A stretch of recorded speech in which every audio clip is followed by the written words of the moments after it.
사랑하는 하나님, 마나임 찬양대 고백처럼 우리를 끝까지 사랑하시는 주님을 찬양합니다.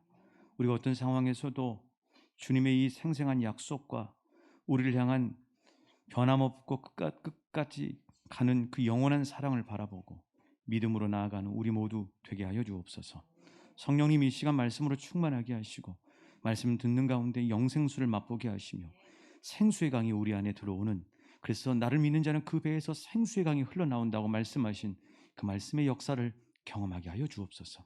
예수님 이름으로 기도하옵나이다. 아멘. 우리 주님 이름으로 사랑하고 축복합니다. 성전이 또 이렇게 그득해지니까 하나님도 얼마나 배부르시고 또 우리들 보시고 좋아하실까 하는 생각이 듭니다. 전 세계가 이제 코로나로 많이 어려움을 겪고 있습니다. 그런데 그 세계 경제 기구들, 그러니까 경제 평가 기관들은 우리나라에 대해서 상당히 좋은 평가를 하고 있습니다. 보니까 그 경제협력개발기구 OECD라고 하죠. 여기가 37개 나라인데 그 37개 나라 중에서 대한민국이 가장 그 작년도에 코로나 상황에서 선방을 했다고 이야기를 하고 있어요. 미국, 경제대국이고 뭐 세계 강국이 있잖아요. 미국이 경제 성장률이 마이너스 3.7%입니다. 일본이 5.3%, 또 튼튼한 경제를 자랑하는 독일이 5.5% 마이너스입니다. 프랑스는 무려 9.1%, 영국은 마이너스 11.3%. 전 세계 나라를 다 통틀어 가지고 경제 성장률을 계산해 보니까 마이너스 4.3%. 그런데 우리 대한민국만 유독 1등인데 마이너스 1.1%. 세계 1위인 거죠.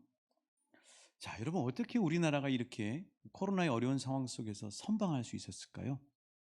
K방역, 그렇죠? K방역을 잘 했고 또 재난지원금의 효과. 재난지원금도 아무나 줄 수가 없어요.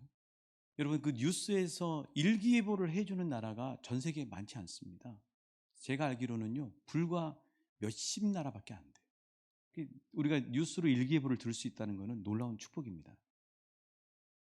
또 주력 제품인 반도체 수출이 호황을 이루어가지고 우리나라가 이렇게 경제 성장률이 아주 선방을 한 긍정적인 이유죠. 근데 실은 이 손바닥을 뒤집어 놓고 보면 그 안에는 이렇게 보이지 않는 안타까운 반증이 있어요. 그게 뭐냐면은 우리나라가 전 세계에서 걱정과 불안을 가장 많이 하는 나라예요. 이건 뭐 통계로 나와 있습니다. 걱정과 불안을 가장 많이 하는 거죠. 그래서 이제 이 소비 심리학이라고 하는 게 있는데, 그러니까 마케팅을 하는 사람들은 소비자들의 심리를 분석을 해요. 이걸 공부를 해가지고 어떻게 하면 사람들에게 잘 사게 할 수 있을까, 눈에 띄게 할 수 있을까, 이런 것도 소비 심리학이라고 그러거든요. 이 소비 심리학에 보면은 이제 어떤 이론이 있냐면은 실제죠. 현재에 대한 답답함과 또 불만족, 그리고 미래에 대한 막막함과 두려움이 커질수록 사람들은 뭔가를 사서 그걸로 대리 만족과 위안을 삼으려는 경향으로 흘러간다는 거예요. 이게 소비 심리예요. 그래서 엊그저께 목양실에 이렇게 그 옷장이 하나 필요해가지고 이렇게 뭐 성찬식 할 때나 세례식 할 때 이 옷도 햇볕 바라보고 안 되니까 옷장을 하나 이제 주문해서 가구업체 직원이 오셨어요. 근데 요즘은 가구를 보니까 이렇게 조립을 하더라고요. 통째로 가져온 조립을 해요. 조립을 하는데 이 직원이 30살이라 그래요. 1톤 차를 가져왔는데 차에 보니까 십자가도 딱 이렇게 있는 거예요. 믿음이 좋은 청년이더라고요.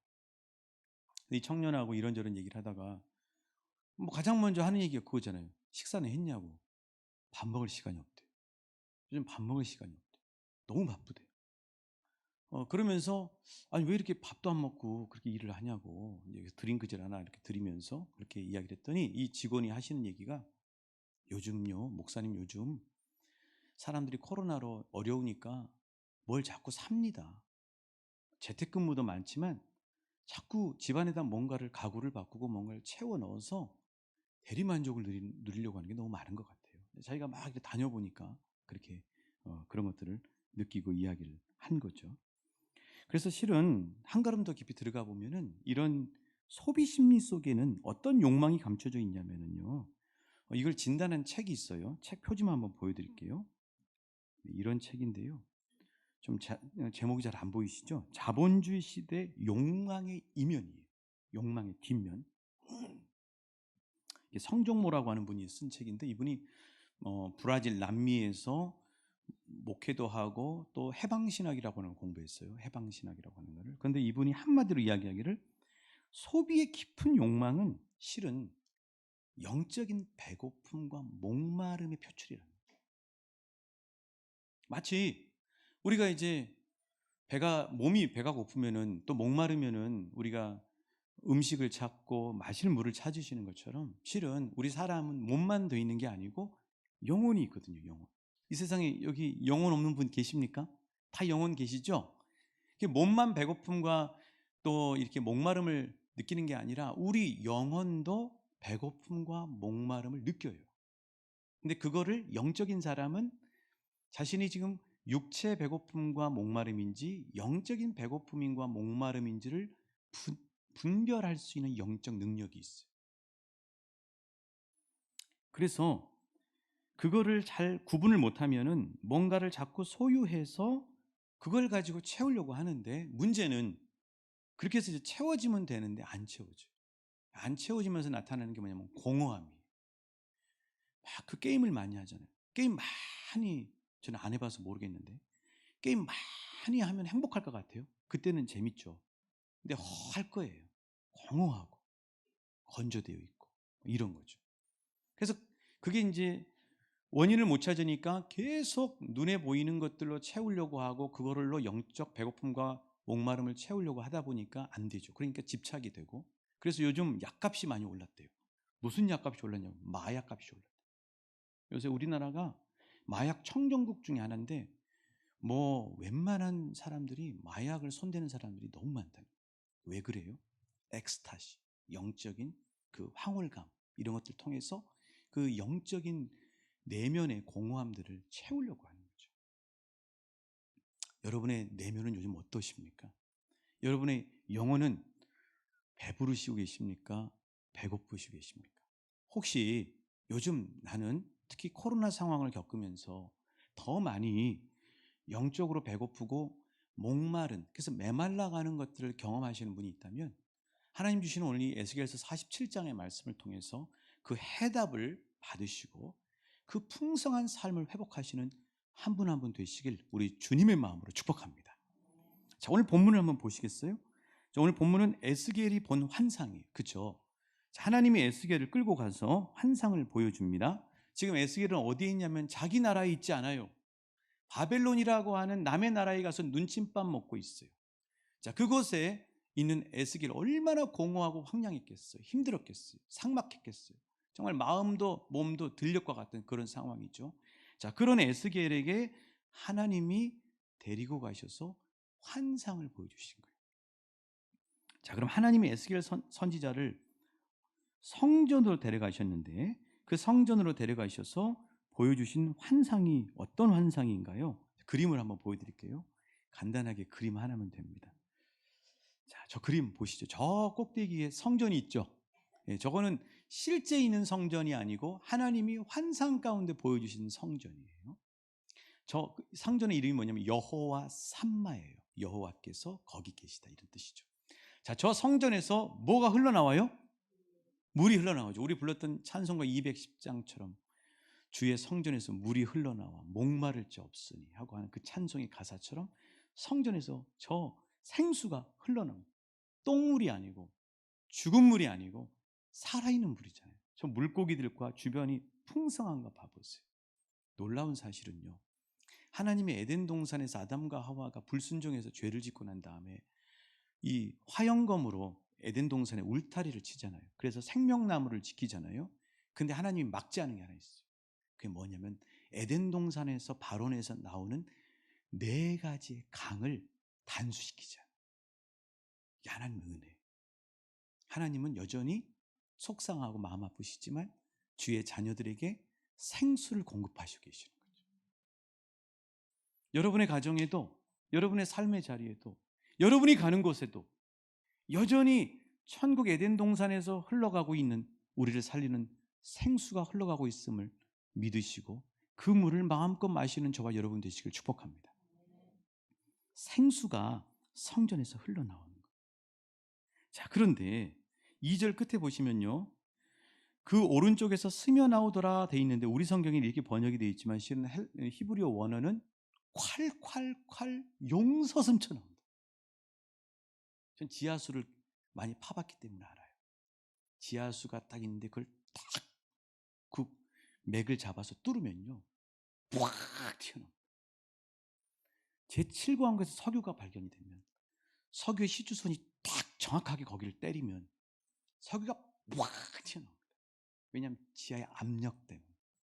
지금 성전에서 흘러나오는 물이 저렇게 점잖게 흐르는 게 아니라 콸콸콸콸콸콸 넘쳐가지고 용서슴쳐서 흘러가고 있다. 자, 그렇다면 우리에게 중요한 건 뭐냐면은 하나님의 에스겔 선지자를 성전에 데려가셨는데, 그럼 이 성전이 대체 뭔가? 나도 성전에 가서 지금 이 코로나 상황에서 목마르고 배고픈데 이 영적인 배고픔과 목마름을 해결해야 되겠는데, 하나님 나도 에스겔 선지자처럼 성전으로 데려가십시오. 하나님은 오늘 여러분을 성전으로 데려가실 줄 믿습니다. 믿으실 수 있게 축복합니다. 그럼 이 성전이 뭔가? 요한계시록 22장 1절 2절이에요. 우리 말씀으로 같이 한번 보실까요? 과연 그 생수가 흘러나오는 성전이 어딘가? 같이 읽습니다. 시작. 또 그가 수정같이 맑은 생명수의 강을 내게 보이니 길 가운데로 흐르더라. 강 좌우에 생명나무가 있어 12가지 열매를 맺되 달마다 그 열매를 맺고 그 나무 잎사귀들은 만국을 치료하기 위하여 있더라. 아멘. 자, 1절 다시 한번 열어주시겠어요? 1절. 자, 어디서 생명수의 강이 흐른다고요? 하나님과 및 어린 양의 보좌로부터. 어딘지 아시겠죠? 저 성전이 어디냐면, 하나님의 에스겔을 데리고 간 성전이 어디냐면, 이게 환상인데 바벨론의 포로의 절망 가운데, 코로나의 포로의 상황 가운데 있는, 이 세상의 포로 가운데 있던 절망 가운데 있는 에스겔, 여러분 한 분 한 분이 에스겔이에요. 하나님이 그 에스겔을 데리고 가서 보여주신 그 환상은 뭐냐면 바로 생수의 근원이신 예수님을 통해서 이 땅이 회복되고 살아날 거라고 하는 환상을 보여주고, 그래서 여러분 예수님이 요한복음 7장 38절에서 이렇게 말씀하셨어요. 한번 열어주시겠습니까? 요한복음 7장 38절입니다. 같이 읽습니다. 시작. 나를 믿는 자는 성경의 이름과 같이 그 배에서 생수의 강이 흘러. 여러분, 하나님의 에스겔을 데리고 간 성전이 어디예요? 모르시겠어요? 큰일 났네. 예수 그리스도잖아요. 그 성전이 바로 예수 그리스도예요. 그래서 나를 믿는 자는 성경의 이름과 같이, 그 성경은 뭐냐면 에스겔서를 포함한 이사야서, 구약에 있는 모든 예언들을 이야기하는 거죠. 나를 믿는 자는 그 배에서 생수의 강이 흘러나오리라. 여러분, 예수 그리스도께 나가면 생명수를 맛볼 수 있다는 사실이에요. 그 대표적인 사람이 누구죠? 사마리아라고 하는 지저분해서 사람들이 피해 다니는 그 사마리아 수가성의 여인 아시죠? 이 여인이 몇 명의 남편들과 살았다고요? 5명의 남자들과 살았어요. 여러분, 그럼 이 여인이 5명의 남자들과 왜 살았을 것 같습니까? 모름지기 이 여인은 그 5명의 남자들을 통해서 자기 안의 배고픔과 목마름을 해결받고 싶었어요. 첫 번째 남자는 돈 많은 남자였을지도 몰라요. 그래서 그 돈 많은 남자와 결혼하면, 같이 살면 그 사람이 모든 것들을 해결해 줄 거야 라고 기대했었을 수도 있어요. 그래도 목마름이 해결이 안 되는 거예요. 그래서 또 누굴 만났을까요? 명예와 지위가 있어서 자신의 낮은 자존감을 채워줄 것 같은 남자를 만났겠죠. 사람은 다 자신의 부족함과 자신에게 그런 것들을 채워줄 수 있는 사람을 만나길 원하거든요. 그래도 안 채워지는 거죠. 또 아는 게 많아서 자신의 영적인 고민을 해결해 줄 것 같은 남자도 만났을 거예요. 또 칭찬과 격려로 자신의 마음을 위로해 주는, 우리 남성들이요, 아내들은 많은 걸 바라지 않습니다.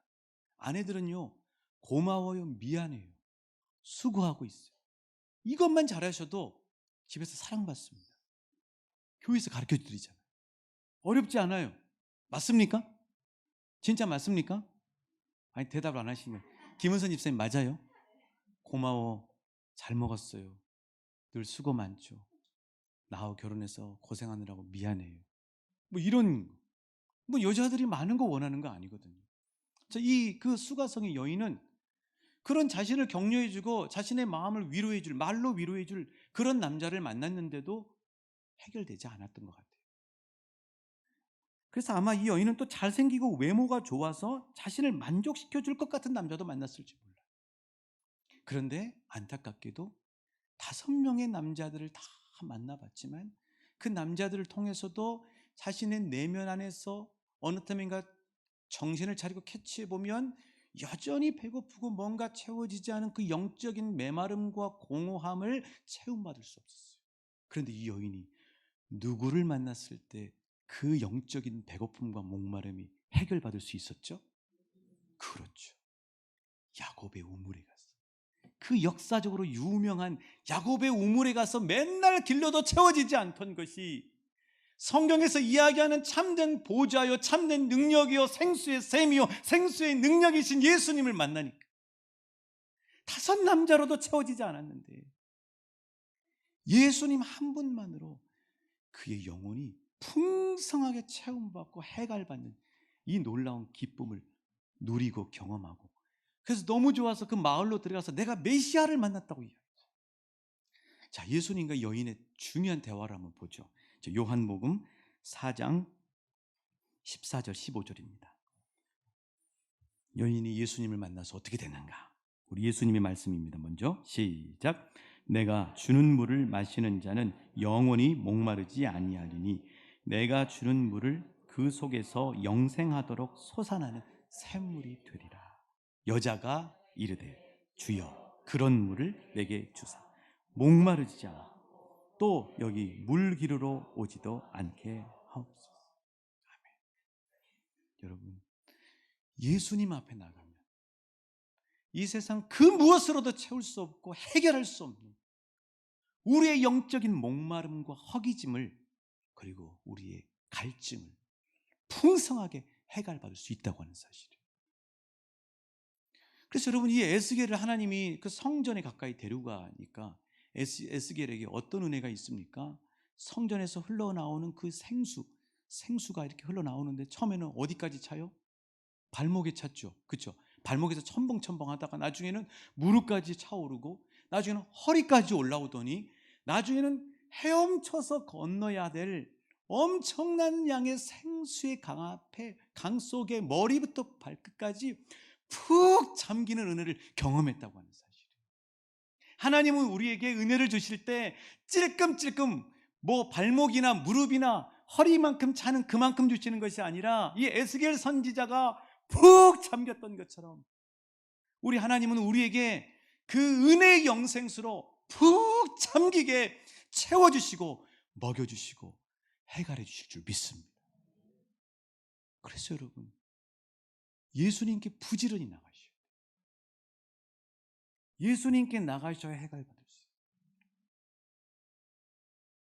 부목사 시절에 신방을 하면, 여러분, 신방이 기쁘고 좋지만 에너지 소모가 엄청 많습니다. 신방을 하고 교회에 딱 들어오면요, 몸과 마음이 지쳐 있어요. 쉬고 싶어요. 빨리 집에 들어가서 쉬고 싶어요.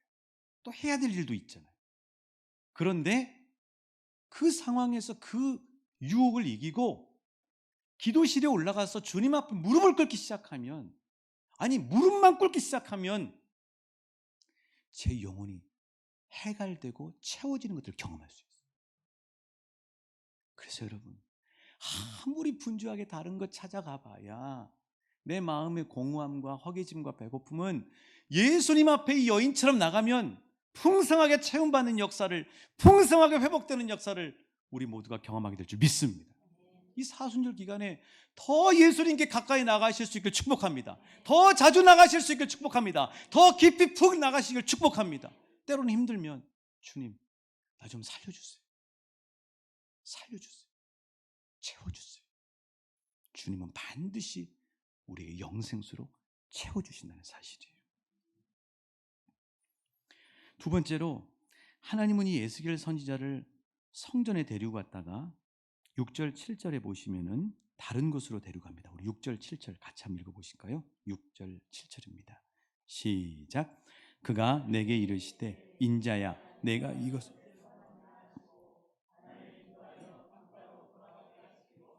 내가 돌아가니 강 좌우편에 나무가 심이 많더라. 그렇죠. 5절에 보셔요. 5절에 보시면 지금 에스겔 선지자가 어디 들어가 있어요? 생수의 강 안에 들어가 있죠. 헤엄치고 있는 거죠, 그 안에서. 그럼 여러분 생각해 보세요. 하나님이 생수의 강 안에서 헤엄치고 있는 에스겔 선지자를 계속 그 생수의 강을 맛보도록 생수의 강 안에서 너 계속 헤엄치고 놀아라, 한번 경험해봐라, 이렇게 할 수 있잖아요. 그런데 방금 읽으셨던 6절 7절에 보시면 하나님이 어디로 에스겔 선지자를 이끄셔요? 강 밖으로 끄집어내시죠. 강 밖으로 끄집어내셔서 강가 옆에다가 앉히셔요. 유진 피터슨의 메시지 성경을 보면 이렇게 표현하고 있습니다. 제가 읽어드릴게요. 그가 말했다. 사람의 아들아. 그는 누구냐면 하나님이에요. 사람의 아들아, 여기 인자죠. 잘 보았느냐.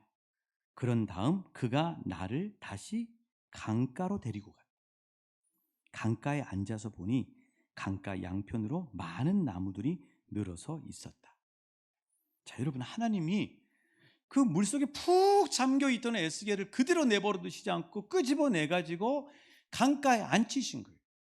그리고 강가에서 뭘 봤냐면은 그 풍성하게 자라있는 잎이 청청하고 열매가 맺혀져 있는 수많은 나무들을 보게 하신 거죠. 자, 여러분, 이 강가가 무엇일까요? 이 강가, 그 강가, 이 생수의 강가 옆에 있으면 풍성해지는 나무들, 모든 게 살아나는 그 나무, 그 역사들. 이 강가가 대체 어디냐고. 우리도 그 강가 하면 찾아갈 거 아닙니까? 만경 강가일까요? 아니 덕진공원 호수공원일까요? 아니면 저 군산의 비영항 앞바다일까요? 이 강가가 어디냐고. 자, 시편 1편 말씀이죠. 1편 1절부터 3절까지 말씀이에요. 풍성하게 살리고 열매 맺게 하는 그 강가가 어딘가. 그 은혜의 강가. 시편 1편 1절부터 3절입니다. 시작. 복 있는 사람은 악인들의 꾀를 따르지 아니하며 죄인들의 길에 서지 아니하며 오만한 자들의 자리에 앉지 아니하고 오직 여호와의 율법을 즐거워하여 주야로 묵상하는 듯. 그는 시냇가에 심은 나무가 철을 따라 열매를 맺으며 그 잎사귀가 마르지 아니함 같으니 그가 하는 모든 일이 다 형통. 자, 그림으로 보여드릴게요. 이런 그림으로 누가 잘 그려놨어요. 이런 그림이 있습니다. 네, 자, 성경책, 그렇죠. 네, 여러분, 저게 생수의 강가예요. 생수의 강가. 그럼 여기서 하나님이 에스겔을 데리고 갔던 강가에 앉아서 여기서 누리고 맛보고 쉬어라 하는 강가가 어디신 줄 아시겠죠? 따라해 주시겠어요? 말씀의 강가. 그렇죠. 그는 여호와의 율법을 즐거워하여 그 율법을 주야로 묵상하는 자는 시냇가에 심은 나무처럼 과실을 많이 맺고 형통하리로다 말씀하고 있잖아요. 아, 내 목마름과 내 영혼의 배고픔, 그리고 이 기갈과 기근은 바로 은혜의 강가, 말씀의 강가 언저리에 앉아 있어요. 풍성하게 체험받을 수 있구나. 믿으실 수 있길 축복합니다. 그렇죠. 자, 그래서 여러분, 정말 이 은혜의 강가는 바로 말씀의 강가인데, 이 말씀의 강가, 그래서 아모스서 8장 11절에 보면 사람들이 왜 기다리고 배고픈지를 이야기하고 있어요. 아모스 선지자가 정확하게 영적으로 짚은 거죠. 오늘 이 코로나 상황에서도 하나님이 이 말씀으로 우리를 짚는지 몰라요. 아모스서 8장 11절 말씀입니다. 시작. 주 여호와의 말씀이니라. 보라, 날이 이를지라. 내가 기근을 땅에 보내리니 양식이 없어 주림이 아니요 물이 없어 가라며 여호와의 말씀을 듣지 못한 기가. 말씀의 강가에 자주 찾아가시오. 말씀의 강가에 자주 앉으셔야 돼요. 말씀의 강가에 있는 풍성한 영생수를 맛보셔야 돼요. 말씀의 강가 안에 있는 풍성한 영양가를 섭취하셔야 돼요. 그게 은혜의 강가. 그래서 하나님의 에스겔 선지를 물속에서 끄집어내가지고 강가 옆에서 나무들을 보게 하고 거기서 앉아서 쉬라고 이야기합니다.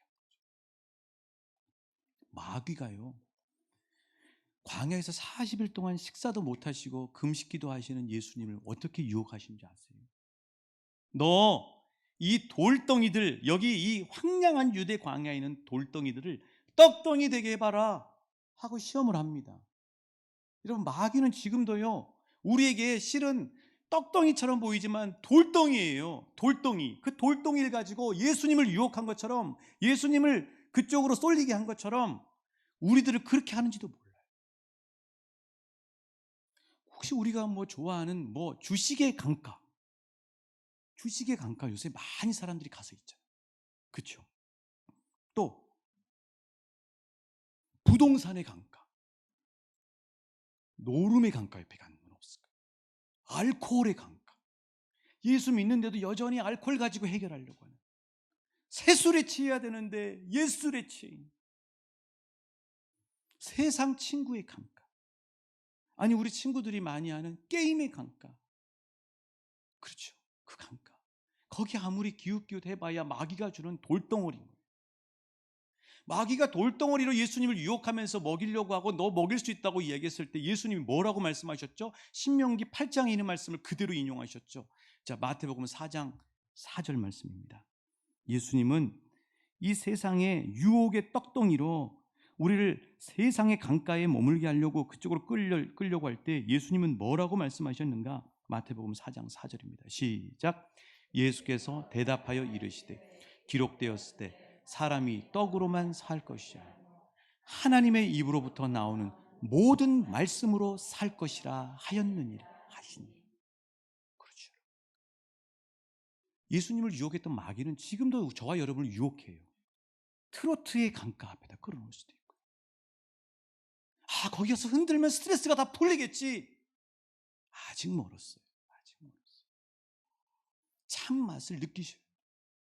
하나님으로부터 오는 그 말씀의 놀라운 생수를 맛보면 그 무엇으로도 채울 수 없는 내 내면을 풍성하게 하고 회복하게 하는 하나님의 영생수의 맛을 아시고 날마다 맛보시는 우리 왕춘교회 사랑하는 주의 자녀들 되시길 우리 주님의 이름으로 축복합니다. 여러분의 사랑하는 남편과 자녀와 여러분의 사랑하는 이웃과 친구들과 가족 식구들이 말씀의 강가의 맛을 보는 그 놀라운 은혜가 2021년도에 회복되시길 우리 주님의 이름으로 축복합니다. 그렇죠. 말씀의 강가. 다른 강가 끊으십시오. 이제 말씀의 강가에 가서 영생수를 맛보십시오. 그러면요, 말로 할 수 없는 풍성함을 누릴 수 있다고 하는 사실이에요. 그래서 이번 사순절 기간에 말씀 읽기표를 통해서 말씀의 강가로 자주 나가길 원합니다. 그런 시도를 하는 거예요. 이렇게 좀 이 색깔 칠하는 것도 재밌더라고요. 이렇게 오늘 21일까지 색깔 칠했잖아요. 이렇게 계속 칠하면서 이거 말씀의 강가를 가지고 공동체가 함께 가는 거예요. 여러분, 교회를 잘 활용하십시오. 새들이 같이 모여 다니는 것처럼 나 혼자 내 신앙으로 하시지 마십시오. 하나님은 교회 공동체를 통해서 이스라엘 백성을 이끄셨잖아요. 그럼 교회에서 하는 대로 따라오시면 돼요. 왜요? 사람이 이끄는 거 아니거든요. 하나님이 이끌어 가시는 거거든요. 거기 바람을 타시면 돼요. 그러면 성령의 바람을 타게 되는 거죠. 그러면서 회복이 되는 거죠. 말씀의 은혜의 강가를 맛보게 되는 거죠. 교회 공동체에 함께 섞여서 함께 대응을 갖추고 주님의 인도하심을 따라 성령의 바람을 타시는 한 분 한 분 되시길, 한 분 한 분의 가정 되시길 우리 주님의 이름으로 축복합니다. 마지막 세 번째로 하나님은요, 그렇게 생수의 강가, 말씀의 강가에서 풍성하게 맛을 보게 한 에스겔을 거기에 머물게 하지 않아요. 그럼 어디로 끌고 가느냐? 8절부터 10절이에요. 자, 우리 8절부터 10절 같이 읽어보십니다. 시작. 그가 내게 이르시되 이 물이 동쪽으로 향하여 흘러 아라바로 내려가서 이 흘러내리는 물로 그 바다의 물이 되살아나리라.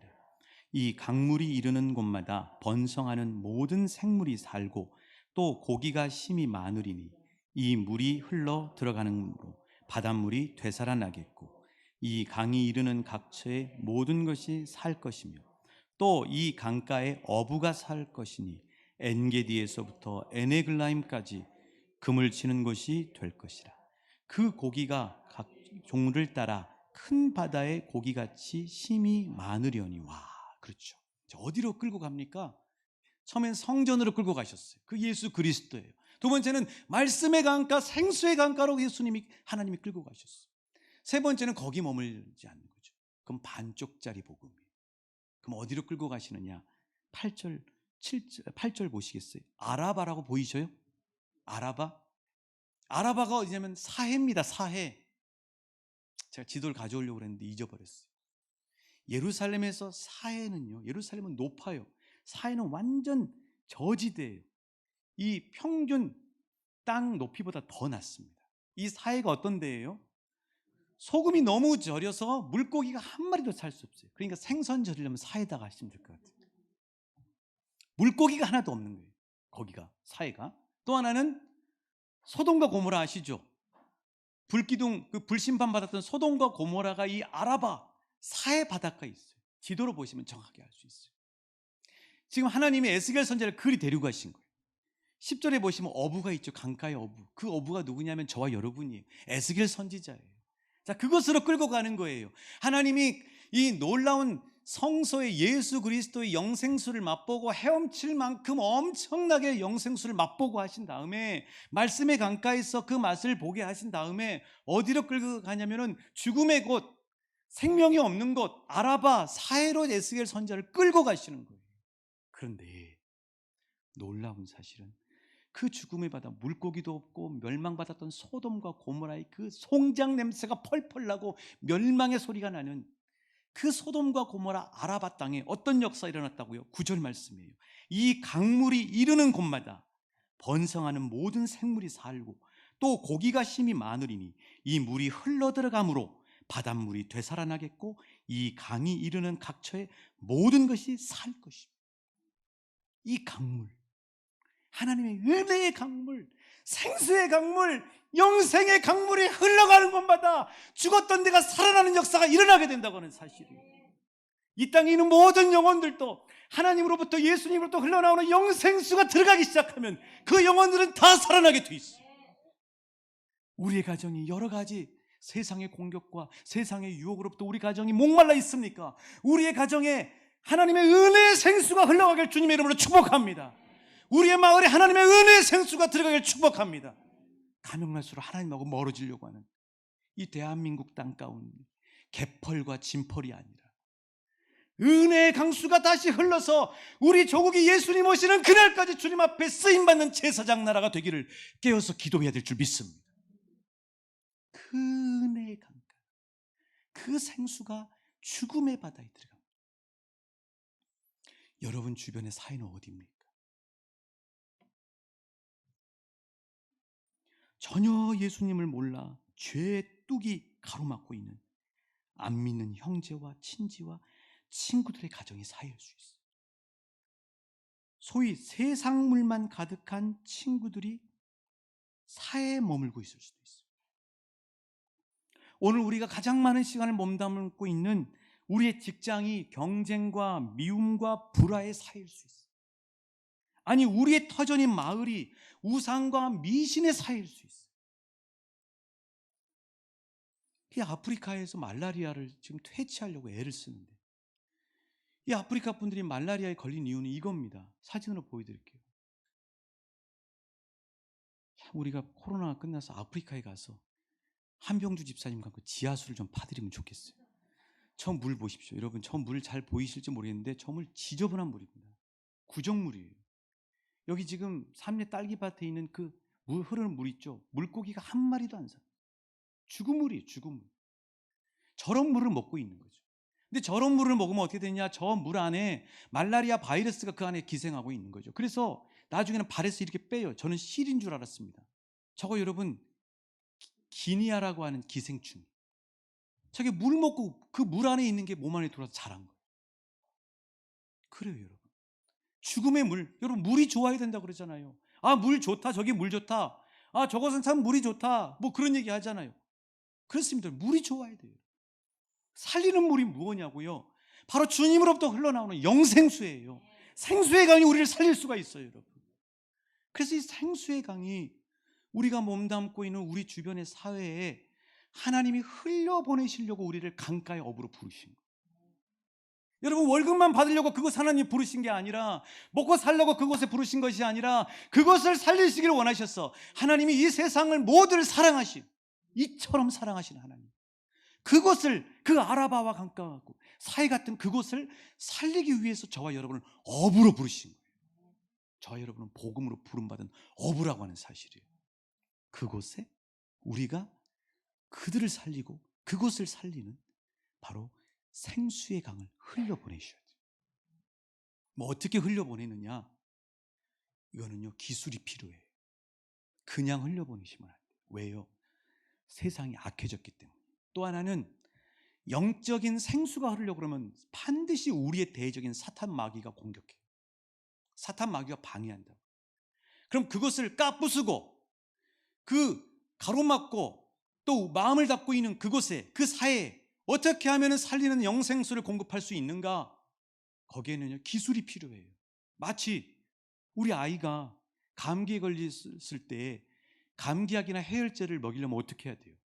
그냥 주면 안 먹습니다. 거기에다가 향기 나는 거 타죠. 거기다가 달콤하게 만들어서 먹여줘야 먹잖아요. 지금도 그러나요? 지금도 그렇습니까? 지금도 다혜리한테 혹시 이렇게 뭐 약을 먹여야 될 때는 거기 달콤하게 이렇게 하나요? 안 그래요? 좋아졌네요. 예전에 저희가 아이들 키웠을 땐 그랬어요.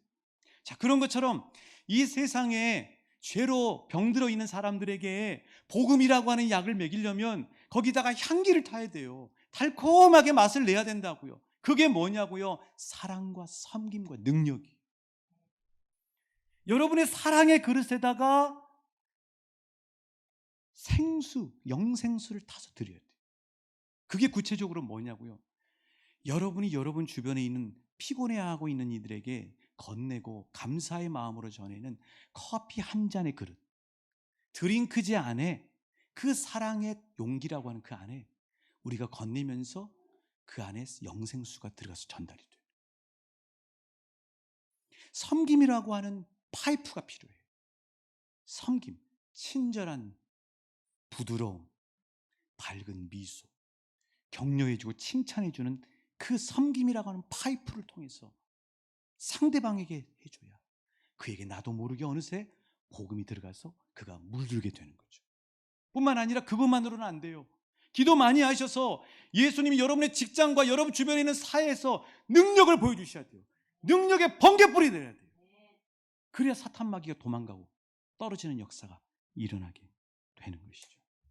그래서 하나님은 우리 공동체에 플로잉 사역이라고 하는 것을 매달 하게 하셔서 영생수를 우리 주변의 사회에 계속해서 흘려보내는 복음의 어음으로서 살아갈 수 있도록 우리들을 부르셨다고 하는 사실이에요. 오늘 말씀을 정리합니다. 하나님은 우리를 생수의 근원이신 주님 앞으로 날마다 나아오도록 초청하시겠어요. 돈 없이 값 없이 포도주와 젖을 사서 우리 주님 앞에 나아가 풍성한 영적인 은혜와 영적인 기갈을 해갈받는 축복을 누리시는 한 분 한 분 되시길 우리 주님의 마음으로 축복합니다. 두 번째는요, 하나님은 우리를 말씀의 강가로 계속 앉으라고 말씀하시고, 하나님이 여러분 마음 안에 말씀 읽어야 되겠다는 마음이 있죠. 그거는 내 마음에서 생기는 게 아니에요. 하나님의 에스겔을 그 말씀의 강가로 갖다 놓는 것처럼 저와 여러분을 말씀의 강가로 하나님이 가서 먹이시려고 하시는 거예요. 순종하시고 가셔야 돼요. 텔레비전 끄시고 가셔야 돼요. 트로트를 끄시고 가셔야 돼요. 다른 유혹을 끄시고 가셔야 돼요. 말씀의 강가에 그 시간에 가셔야 돼요. 주님이 이끄실 때. 왜요? 주님이 이끄실 때는 주님이 예비하신 게 커요. 그때 그 유혹을 이기셔야 돼요. 마귀는 그걸 알아요. 마귀는 그래서 계속 못 가게 해요. 이겨내시고 가셔야 돼요. 한 번 이겨내시고 가시면 계속 가실 수 있어요. 말씀만이 시냇가에 심은 나무와 같은 복 있는 사람이 되는 비결이에요. 마지막 세 번째로 하나님은 우리를 복음의 업으로 부르셨어요. 우리 주변의 사회를 보세요. 여러분 주변에 사회가 있을 거예요. 그것을 여러분이 사랑과 섬김과 능력이라고 하는 그 영적인 도구를 가지고 그곳에 하나님이 나를 파송하신 것은 나를 통해 죽었던 사회바다가 살아나는 거죠. 그 가문과 그 인생과 그 지역이, 그 직장과 그 마을이 되살아나고 번성하고 그리고 풍성해지는 역사를 허락하시길 원하시죠. 주님의 이름으로 여러분을 축복하고 여러분을 예수 이름으로 파송합니다. 우리 함께 기도하시겠습니다.